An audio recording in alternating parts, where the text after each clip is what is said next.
Welcome, welcome, welcome, Hattiesburg, and a pleasant day to all our listeners. This is Abby, your host for Southern Miss Today on Southern Miss Radio. I'm here to bring you updates, news, and more from our community. To add to all the excitement today, we have Mississippi Moments with Coach Reed Green and News Wrap with Kennedy Drake to ensure you're up to date on all the hottest topics. And guess what? We have a very special guest for you today, Kendall from Eaglepalooza. You definitely want to stay tuned for what they have to share with us today. But before we jump into all the fun, here's a quick message from our sponsor. So hang tight. We'll be right back with more Southern Miss Today. All right, son. Time to put out this campfire. Dad, we learned about this in school. Oh, did you now? Okay. What's first? Smokey Bear said to. First drown it with a bucket of water, then stir it with a shovel. Wow. You sound just like him. Then he said, If it's still warm, then do it again. Where can I learn all this? It's all on SmokeyBear.com with other wildfire prevention tips, because only you can prevent wildfires. Brought to you by the USDA Forest Service, your state forester, and the Ad Council. Never completely ready to adopt a teen. For late nights writing English papers. For your teen's music taste. For dinners, where they talk more on their phone than with you. For the first time, they call you Mom. You're never completely ready to adopt a teen, and you can't imagine the reward. To learn more about adopting a teen, visit adoptuskids.org. Brought to you by the U.S. Department of Health and Human Services, Adopt U.S. Kids, and the Ad Council. Welcome back. In campus news, Festival South, Mississippi's premier multi-genre art festival, is thrilled to announce its season lineup for 2025. Taking place from May 31st to June 21st, 2025. This year's theme, Celebration, honors its sweet 16th season with 4 incredible weekends packed with music, art, theater, and dance, offering over 50 unique cultural experiences designed for all ages, from children to senior adults. The festival features many Southern Miss faculty, staff, alumni, and students in venues on and off campus. A complete schedule and more information is available at festivalsouth.org. Festival South has been a cornerstone of arts and culture in Hattiesburg for 16 years, said Jeffrey George, city councilman for Ward 1, during the announcement at the historic Sanger Theater. This festival continues to bring people together, driving cultural and economic growth in our community while showcasing Hattiesburg as a regional arts destination. Festival South is the largest project of the Hattiesburg Concert Association, HCA, a nonprofit organization dedicated to provide high-quality artistic experiences to the Pine Belt region. Each year, Festival South presents diverse programming that transcends social, cultural, and economic boundaries. Also in campus news, a Southern Miss alumna helps make history at John C. Stennis Space Center. Tessa Keating, an alumni of the University of Southern Mississippi, never thought her job at NASA's John C. Stennis Space Center would allow her to contribute to historic events within the space program. Now she helps promote Artemis, a series of ongoing lunar missions, to everyone who visits the Space Center's campus, showcasing a new generation of explorers. Keating earned her master's degree in communications from USM in 2006. While interning at NASA's Stennis Space Center, she balanced night classes and weekend work while building a promising career. Being raised in South Mississippi, going to Southern Miss was no question. USM was the perfect choice for me. I had such a wonderful time there. The professors felt like family and wanted to help me in my career and future goals, said Keating. In Hattiesburg news, leaders in Hattiesburg announced the completion of 2 projects in the Camper Avenues area. Work began in 2023 on several plans to increase safety in the area. The 2 phases included the following: an 8-foot sidewalk along Concart Street from South 16th Avenue to South 15th Avenue, and on South 16th Avenue from Hardy Street to Concart Street, traffic circles at the intersections of South 12th Avenue and South 11th Avenue, a turn lane at the intersection of South 17th Avenue, Hardy Street, traffic table installed at the South 15th Avenue at Concord Street, and a landscaped median installed along the 100 block of 14th Avenue. In Hattiesburg news, Thalia Mara Hall is one step closer to reopening, the Jackson mayor said as of Monday. February 24th, the State Fire Marshal's Office, SFMO, approved the installation of a new fire curtain, which was required before the facility reopened. The mayor said fire alarm inspections have been completed. Testing on the building's hydrostatic and sprinkler system will follow to ensure the sprinklers are active in case of a fire. Inspections on the elevators and escalators will be scheduled in the upcoming week. Thalia Mara Hall closed in August 2024 after mold and other safety issues were discovered. There's no word on when the facility will reopen to the public. And that's your news update from Southern Miss today. We'll be back with the latest sports and weather. So stay tuned. We'll be back after a word from our sponsors. Put a frog in boiling water and it'll jump right out. But put a frog in cool water and slowly heat it up, that frog will boil. As veterans, we tell ourselves the lie that we can handle anything. We let the water boil. You are not a frog. If you or a veteran you know needs support, don't wait. Reach out. Find resources at va.gov/reach. That's va.gov/reach. Brought to you by the United States Department of Veterans Affairs and the Ad Council. Welcome back with your action-packed sports segment. Let's dive into the latest scores, highlights, and sports. Get your jerseys on because it's game time. Today, Wednesday, February 26th, the women's basketball team will be playing against Arkansas State. The men's basketball team will be playing against South Alabama. On Friday, February 28th, the beach volleyball team will be at the FIU Invite. The men's tennis team will be playing against North Alabama. The softball team will be at the Black and Gold Challenge. The women's basketball team will be playing against the Ragin' Cajuns. The baseball team will be playing against TCU, and the men's basketball team will be playing against Troy. On Saturday, March 1st, the beach volleyball team will be at the FIU Invite. The softball team will be playing against Lamar, and the baseball team will be playing against TCU. And the softball team will be playing against Louisiana Tech. Head to southernmiss.com to keep up with all the Golden Eagles sports activities. As for weather today, look for a low of 45 with a low chance of rain and a high of 74. The feels like for today is 44 to 76 degrees. Tomorrow, look for a low of 50 and a high of 70 with a low chance of rain. Tomorrow's feels like is 46 to 68 degrees. Up next, we have Mississippi Moments, produced by the Center for Oral History and Cultural Heritage with Coach Reed Green on why he recruited athletes for junior colleges. Check it out. This is Mississippi Moments, produced by the Center for Oral History and Cultural Heritage at the University of Southern Mississippi and supported by the Mississippi Humanities Council. I'm Bill Ellison. Reed Green took over as the Mississippi Southern head football coach in 1937. He explains why he made a practice of recruiting new players from local junior colleges. We never recruited the top high school athlete. I recruited primarily from the junior colleges. Each athlete you got out of junior college was tough and had been through the mill as far as physical ability. Some of them weren't as fast. They were not exceptional students. Occasionally you had great students. But working with those youngsters, we started them just like you would start a high school kid and taught him how to tackle and how to block and how to run, how to spin and how to stiff arm. We had regular drills and we did all of these things. And the fact that you took a product that in the beginning was rather rough, but the results are there. We had remarkable luck with those athletes. Bill Ellison hosts Voices of Our People World War II, a new podcast from Mississippi Moments, sponsored by the Mississippi Humanities Council. That's Voices of Our People World War II, wherever you get your podcasts. That was your Mississippi Moment for today. Coming up, we have the pleasure of hearing from Kendall after a quick break. Sponsorship comes from American Graphics. Located at 8 Commercial Warehouse Drive in Hattiesburg, American Graphics provides custom screen printing and embroidery. They can be reached by phone at 601-602-2277. And the website is goamericangraphics.com. American Graphics, printing at its finest.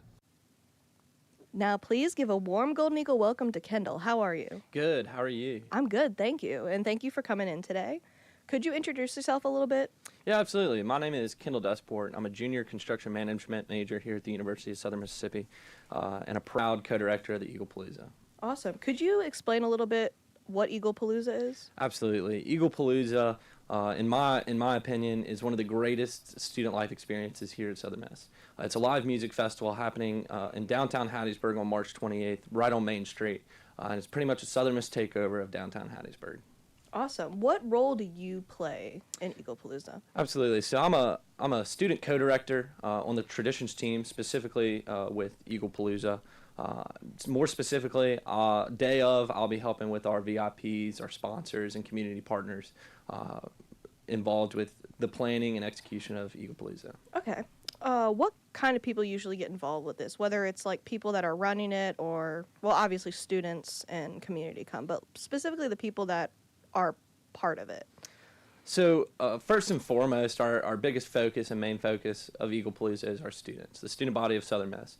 After that, we have our community partners like the Hattiesburg Area Development, who have been huge to the success of Eaglepalooza, especially in the past, but moving forward, as well as the city of Hattiesburg, Mayor Toby Barker, Councilman Jeffrey George, as well as our university administrators, Dr. Joe Paul, president of the university, as well as a lot of our administrators in the division of student affairs.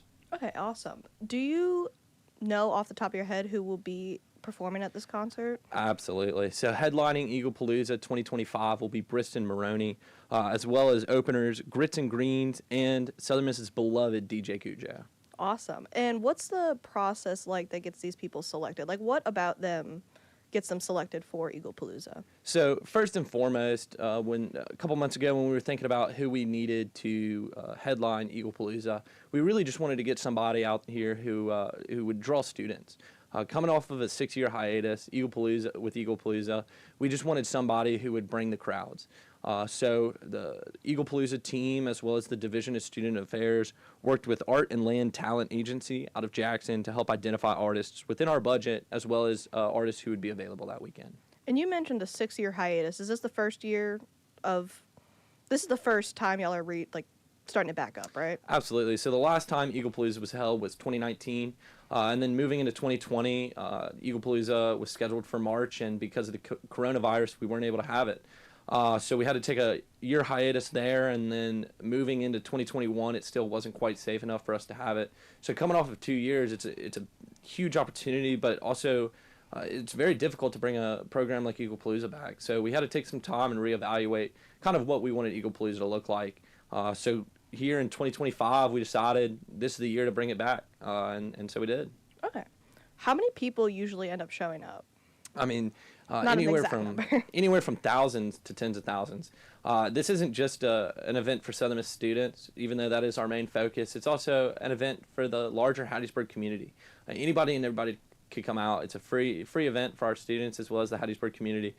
We really just want anybody and everybody who can to be there.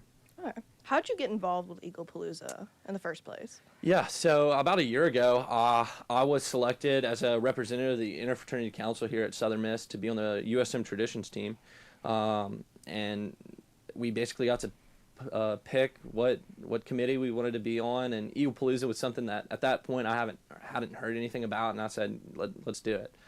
So I joined the Eaglepalooza team, and it's only been up from there. Is Eaglepalooza a fraternity-run thing, or is it more of? Absolutely not. So Eaglepalooza is not put on by any specific student organization on campus outside of the Traditions team. So the Traditions team is a brand new student organization on campus, founded within the past year, aimed at helping preserve, protect, and put on our traditions at Southern Miss. Okay. Let's see. What can students expect during the event? So Eaglepalooza is a live music festival at its core. Outside of the live music, we'll also have vendors there, food and beverage vendors as well as others, and it's in partnership with Hattiesburg's Hub Fest. So Eaglepalooza is March 28th, Hub Fest is Saturday, March 29th, and although they are not the same event, they are within partnership together. For people that may not know, what is Hub Fest? So Hub Fest is another live music festival put on by the city of Hattiesburg and the ADP, the Area Development Program. And really it's a live music festival with vendors, food and beverage vendors, as well as just other vendors. Okay, so it's similar, but this one's a school, the Eaglepalooza is a more school-focused Absolutely. one? Exactly. Okay, awesome. And do y'all work, they happen at the same time, or y'all work with the people of Hub Fest? So we work with Hub Fest. We knew, especially this year, coming off the hiatus that we had to do it within partnership with Hub Fest in order to help get people there. But also in the past, we've always done it in partnership with Hub Fest to do it usually the day before. And go back to the 6 years since the last event. You mentioned that it was a little bit harder to get it up and going again. What specific issues were there? So a big issue that we faced was budgetary concerns, and so another thing that played a factor into choosing our headliner was our budget. And so we gained sponsorships, and a huge shout out to our presenting sponsor, Jones Company, and as well as other community partners who helped sponsor this event for us to get headliner Briston Maroney. Awesome. And you mentioned before that you're majoring for construction, right? How did you get involved with this? Because this is very different. You did mention the interfraternity thing that you said. How? Yeah, so... Because that's very different. Absolutely, absolutely. So about a year ago, let me back up. So my entire time here at Southern Miss has been based around my student involvement on campus. Outside of the classroom, I believe that there's a huge part of your college experience that happens outside of the classroom, and that's always been a huge focus of mine. So I've always been involved since day one, whether in a fraternity, in the Student Government Association, or other organizations on campus. So when I got chosen to be a part of the traditions team, I felt very honored because that meant that I was someone of influence on campus, and that people would that I would have the opportunity to help bring back this event. Did you ever consider going into something like communications or something that would be similar to that, or I definitely very did. different? Definitely did, especially whether it was business, communications, marketing, anything like that. That was definitely something I thought of, but I wanted a career where I wasn't in an office all day, every day. Yeah, that's fair. I wanted something that would get me out, especially with construction. It's going to give me the opportunity to see other parts of the country as well, which has always been an aspiration of mine. And the aspect of yourself that with the outreach and doing community stuff, definitely, regardless of if it's a major or something, that's very helpful in pretty much any field. Absolutely. Especially with having confidence and being able to, because you're very confident here talking, actually. Let's see. Let me think. Is there anything that I didn't ask that you would like to mention? Yeah, so something that I'd like to mention, I know I've mentioned it already, but just want to head back to it. It's a huge thank you to our presenting sponsor, Jones Company, for helping us put on this event and bringing it back, as well as to all of our campus partners in the Division of Student Affairs and outside, who have been a tremendous help of bringing back the confidence in our student body in having this event. Okay. And actually, you mentioned your sponsors and the people that work with y'all. How are a lot of them people from before, or did y'all have to reach out a lot more to find new sponsors and people to help? A lot of our sponsors are here, offices on campus who play a huge part in the student life experience. Department of Housing and Residence Life, fraternity and sorority life, as well as just the Division of Student Affairs overall. But back before, in 2019 and before, this was usually an event put on by our Student Government Association. So we had a lot of partnerships already, but the city of Hattiesburg wants to see not only our university, but our students succeed. And so sponsoring this event is just another role that they play in seeing our student success. Okay, awesome. And before we wrap this up, what is your favorite part about Eaglepalooza?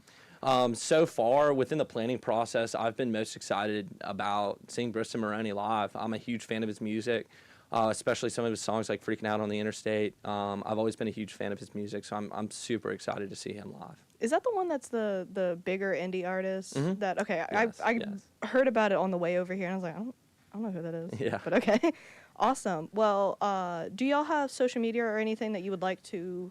So we're still in the process of getting a presence on social media, but we do have a website. usmeaglepalooza.com has all the information on our headliner as well as our openers, DJ Cujo and Grits and Greens, as well as any information for the actual event, where it's at, time, location. Again, March 28th in downtown Hattiesburg on Main Street. So right outside Fairley's Wings, if you know where that is. But we're super excited to see everybody on March 28th. Awesome. Thank you for coming in today Absolutely. and telling everybody about this. Coming up, we've got Kennedy Drake reporting on Mississippi farmers facing losses due to inflation and other contributing factors. The cost of running a farm is at an all-time high. Fertilizer, fuel, labor, and equipment are all more expensive than ever. At the same time, international market forces have driven down crop prices, leaving farmers stuck in a financial squeeze. All their inputs, their fertilizer, their chemicals, their machinery, the transportation, the fuel, insurance, everything has skyrocketed.